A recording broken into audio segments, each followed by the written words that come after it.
You're watching a presentation of the Southeastern Conference on ABC.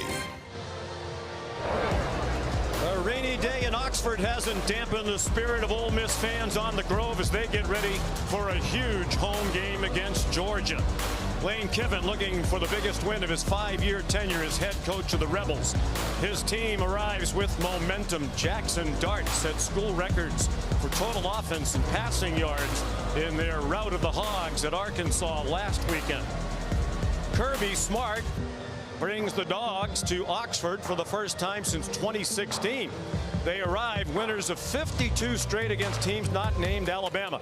They're 7-1 this year, the only blemish to the Tide, despite the fact that Carson Beck has struggled. 11 interceptions in his last 5 games, and today he faces a Rebel defense that leads the nation in sacks.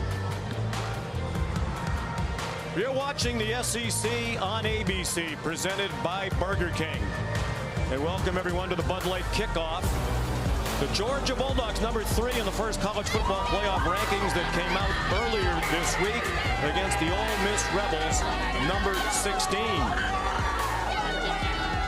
Sean McDonough and Greg McElroy, delighted to have you with us. One of the big home games in the history of this Ole Miss football program here today. With those rankings that came out earlier this week, Georgia's in really good shape. Right now, 91% chance, according to the All-State Playoff Predictor, of making the 12-team field with a win today. They're in. Meanwhile, Ole Miss on the outside looking in right now, but a win today gets their chances above 50%. A loss, and they're out. It's an elimination game for them. And Greg, they're going to try to win this big game today without their leading rusher, Henry Parrish, who was injured late in the first half last week at Arkansas. And they're going to play for the 3rd game in a row without their leading receiver, one of the best in the nation, Trey Harris. But as we saw when they put 63 points on the Hogs in Fayetteville last week, they are still very explosive and very talented. They have so many weapons. And Jackson Dart last week really elevated his play to a level that I've never seen before from him.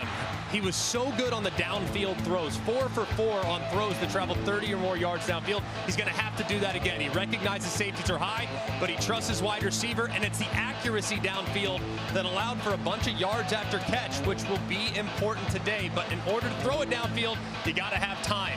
That's why protection is going to be so important for Ole Miss. The offensive line at times this year has struggled. The running backs at times have struggled. And against the pass rushing group like this for Georgia, they're going to have to be as good as they've been all season long.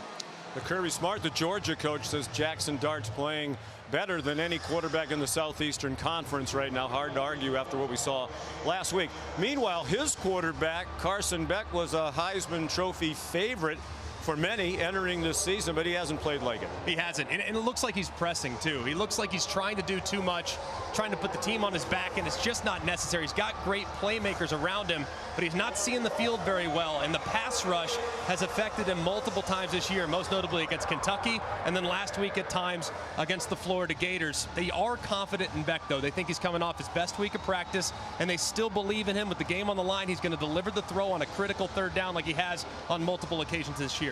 Even though he hasn't been at his best, they're still 20-2 with Beck as the starting quarterback over 2 years. Old friends renew their acquaintances.